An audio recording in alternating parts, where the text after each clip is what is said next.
मैं मीरा श्रीवास्तव आज पुनः उपस्थित हूँ आपके समक्ष अपनी बात को लेकर। हम वाद्यों के ऊपर बात कर रहे थे। भारतीय संगीत में जो वाद्य यंत्र हैं उनके ऊपर बात कर रहे थे और मैंने बोला था कि अब मैं अगले वीडियो में लोक वाद्यों के संबंध में बात करूँगी। मेरा वीडियो पसंद आए तो लाइक करिए, शेयर करिए और सब्सक्राइब भी करिए। प्राचीन काल से ही मनुष्य की जो भावनाएं हैं, तो मनुष्य उन भावनाओं को अभिव्यक्त करने के लिए गायन का, नृत्य का और वाद्यों का हमेशा से सहारा लेता आ रहा है।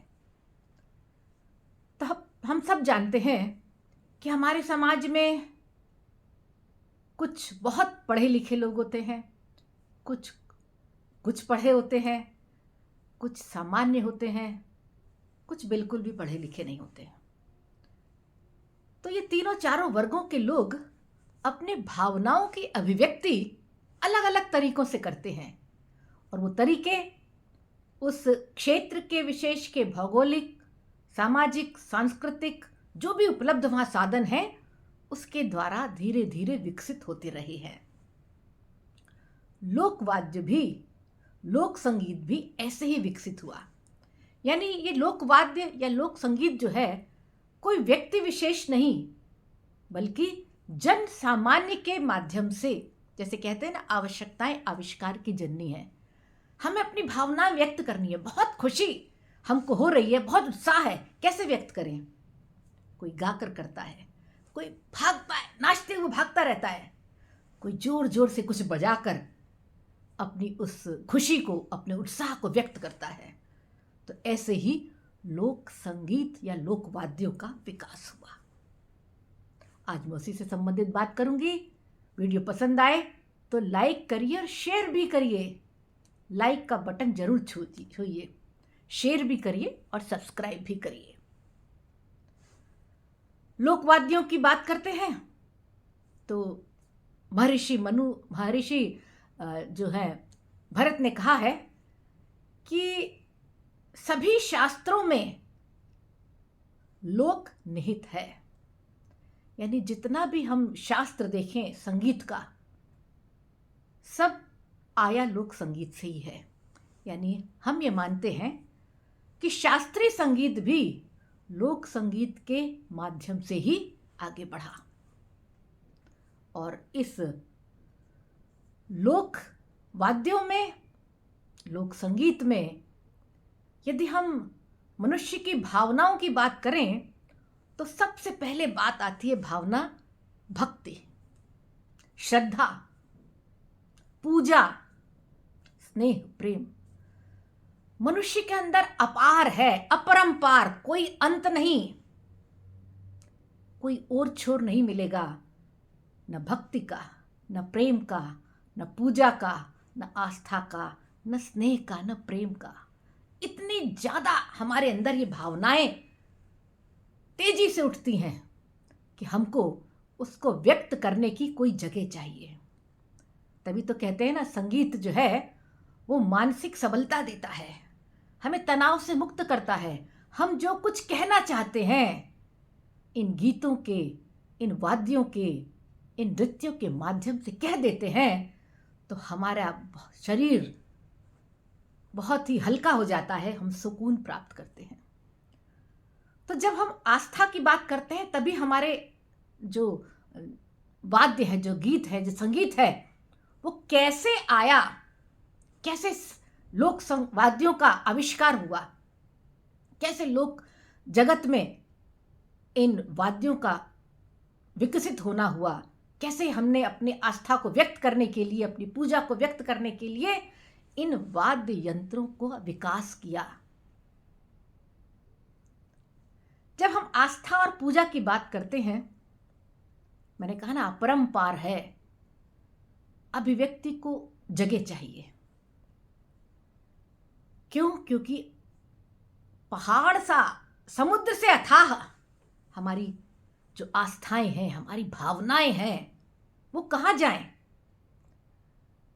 मुझे लगता है कि इन आस्था, पूजा, भक्ति को समझने के लिए एक कहानी आवश्यक है। कुछ वाद्य यंत्र मैं चाहती थी, कुछ भक्ति से संबंधित वाद्य यंत्र आपके समक्ष पेश करूं, लोकवाद्य। पर वो उपजे कहाँ से, कौन सी भावनाएं थी, कौन सी आस्था थी, कौन सी पूजा थी, सागर से भी गहरा कौन सा हमारा भक्ति का वो भावनाएं थी, वो पूजा थी जिसने हमें इस अभिव्यक्ति के लिए प्रेरित किया। तो श्रद्धेय हरिवंश राय जी का बच्चन का आपने नाम सुना होगा। उनकी एक काव्य संग्रह है निशा निमंत्रण। उसमें उन्होंने मनुष्य की भावनाओं, पूजा, आस्था, भक्ति, इसकी अपार भावनाओं का बारे में व्यक्त किया है।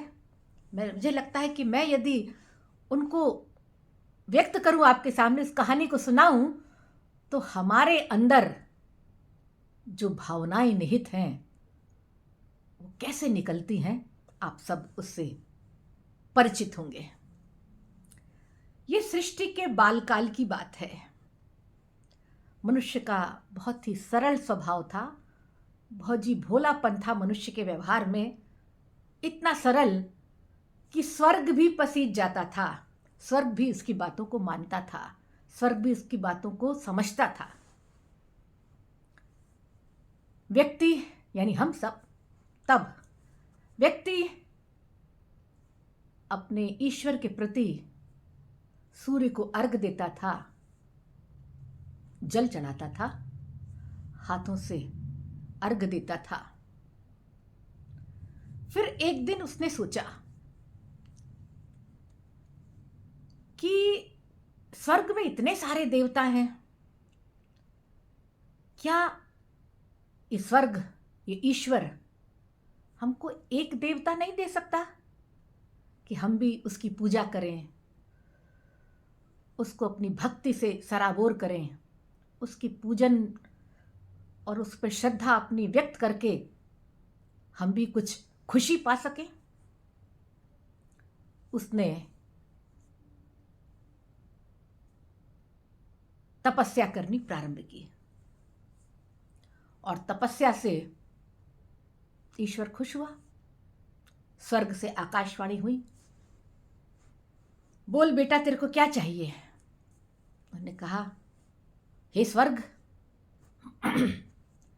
तुम्हारे पास अनेक देवी देवता हैं, क्या तुम हमें हमारी पूजा की अभिव्यक्ति के लिए, हमारी पूजा की, हमारी भक्ति की, हमारी श्रद्धा की अभिव्यक्ति के लिए हमें एक देवता नहीं दे सकते?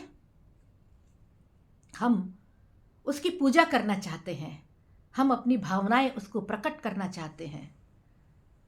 तो आकाशवाणी जो दे रहा था उसने कहा, ठीक है, आप एक मंदिर का निर्माण करें और पूर्णिमा के दिन एक देवता हम इस पृथ्वी पर आपके लिए भेजेंगे। उस व्यक्ति ने जिसने तपस्या की थी, उसने सभी लोगों से बोल दिया, सभी उस गांव की आसपास के सभी लोगों से बोला कि उस पूर्णिमा के दिन सभी अभी फूल और नारियल लेके तैयार रहें। हमारा देवता जिसे हम अपनी पूजा, अपनी श्रद्धा, अपनी भक्ति अर्पित कर सकते हैं, ऐसा आने वाला है हमारे लिए भी। सभी बहुत खुश हुए और उस दिन का इंतज़ार करने लगे और अपने घर में उस पूजन सामग्री को इकट्ठा करने लगे सभी।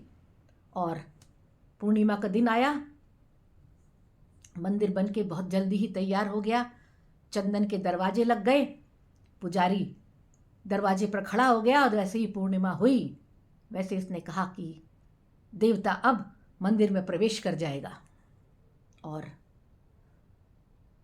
सबने देखा कि एक रोशनी उस मंदिर में प्रवेश कर गई और सब अपने नारियल, फूल, प्रसाद सब लेकर उस देवता पर चढ़ाने के लिए भागे। बेचारा पुजारी दरवाज़ा खोल भी नहीं पाया था कि लोगों ने दरवाज़ों पे भीड़ से इतने ज़्यादा जुट गए, सब ने नारियल, फूल और प्रसाद उस फेंकना शुरू किया। इतनी भीड़, इतनी श्रद्धा, इतनी भक्ति, लोग के अश्रु बह रहे थे इस खुशी से, और वो समझ नहीं पा रहे थे कि हमारे देवता को हम क्या ना दे दें। पर अपार भीड़, अपार श्रद्धा, दरवाजे टूट गए। नारियल, प्रसाद, पूजा के फूल, इन सब से वो देवता ढक गया। फूल चलते रहे, नारियल पड़ते रहे, और उस पर एक पहाड़ सा खड़ा हो गया। बेचारा पुजारी उठा और उसने सारे फूलों को एक तरफ किया और देखा कि देवता के प्राण पखेरु उड़ चुके थे। मृत्युलोक में आ गया था और इतने अपार भक्ति और श्रद्धा के फूलों ने उसको मौत की नींद सुला दिया। बेचारे पृथ्वीवासी फिर दुखी हो गए। देवता का शरीर वापस स्वर्ग चला गया। आदमी को बहुत गुस्सा आई। बहुत से विचारक भी थे, सभी विचार करते रहे, ये क्या बात है, एक देवता दिया, वो भी इतना दुबला पतला सा कि हमारी पूजा के फूल से ही वो मृत्यु को प्राप्त हो गया। फिर उसने आकाशवाणी के स्वर्ग से आकाशवाणी करने को बोला, हमको कुछ दो, बोला, बहुत तपस्या की, बहुत तपस्या की, बहुत तपस्या की, लेकिन कोई आकाशवाणी नहीं हुई, कहीं कुछ नहीं हुआ। इस बार स्वर्ग बिल्कुल नहीं पसीजा। अब मनुष्य को अपने अधिकारों का भान हुआ। एक दिन वो ऊपर स्वर्ग की ओर देख के बोला, सुन स्वर्ग, हम मनुष्य हैं, हमारे अंदर पूजा का अधिकार है, हमारे अंदर भावनाएं हैं, हमारे अंदर भक्ति है, हमारे अंदर प्रेम है, हमें उसे अभिव्यक्त करने का अधिकार है, तुम्हें एक देवता देना ही पड़ेगा। अब बेचारा स्वर्ग क्या करता। स्वर्ग ने कुछ विचार किया और थोड़ी देर में धड़ धड़ धड़ धड़ आवाज करते हुए कुछ शिलाखंड जमीन पर गिर गए। मनुष्य ने बोला, ये क्या? स्वर्ग से आवाज आई, आकाशवाणी हुई, पुत्र, मैं जब से तुम्हारी तपस्या चल रही थी, मैं एक पांव पे सारे स्वर्ग में देवी देवताओं के पास गया, किसी देवता ने तुम्हारी पूजा को स्वीकार करने का शक्ति नहीं बताई। वो सब डर गए। उन्होंने कहा, मनुष्य के पास इतनी शक्ति है कि हम वो सहन नहीं कर सकते। जब मनुष्य भाव विभोर होकर अश्रु एक देता है तो उस अश्रु से सागर भी दहल जाता है कि उसका पानी कम ना हो जाए। मनुष्य जब सूर्य को जल चढ़ाता है तो सूर्य देवता को डर है कि वो कहीं ठंडे ना हो जाए और मनुष्य कोई दूसरा सूरज खोज ले। तो हे मनुष्य, तुम्हारी पूजा से, भक्ति से, प्रेम से सारे ही देवी देवता पृथ्वी पर आने को तैयार नहीं है। केवल इन शिलाखंडों में, इन पत्थरों में ही इतनी शक्ति है जो तुम्हारी पूजा को सहन कर सके। यह कहकर आकाशवाणी खत्म हो गई। और तब से हम आज तक उस पत्थर को पूजते हैं, मूर्ति के रूप में, प्रतिमा के रूप में। आप देखिए, अपनी आस्था, भक्ति, पूजा को हम पत्थर पर तराशते हैं, प्राण प्रतिष्ठा करके उसे भी जीवंत करते हैं कि देवता का एक अंश उसमें आता है, और तब वाद्य यंत्रों का विकास करते हैं। घंटे, घड़ियाल, नगाड़े, मंजीरे और शंख की ध्वनि के साथ अपने उल्लास को, अपनी खुशी को व्यक्त करते हैं। यही मनुष्य की भावनाओं की अभिव्यक्ति है, जिसने विभिन्न प्रकार के वाद्यों को विकसित किया। जैसे जैसे उसको पूजा की अभिव्यक्ति के लिए, अपनी खुशी के लिए सामान मिलते गए, जहाँ शंख था वो शंख बना, जहाँ धातु मिली उससे घंटे बने, जहाँ चमड़े मौजूद थे उस पर नगाड़े और डमरू बने, और मनुष्य के यही यंत्र उसके संगीत के रूप में मंत्रोच्चार के माध्यम से इस दुनिया में आए हैं। और वो शंख पहला वाद्य यंत्र कहलाया। ये है शंख, आप सभी इससे परिचित हैं। इस शंख की ध्वनि से हम आह्वान करते हैं, हम पूजा करते हैं और अपनी भावनाओं की अभिव्यक्ति का एक सुंदर वाद्य यंत्र है ये। नमस्कार, फिर मिलती हूँ। तब तक के लिए अगले वीडियो में मुझे आपके कमेंट्स का इंतज़ार रहेगा। इस शंख ध्वनि को ज़रूर सुनिए। कोशिश करूँगी मैं अगले अपने वीडियो में इस ध्वनि को सुना सकूँ। नमस्कार।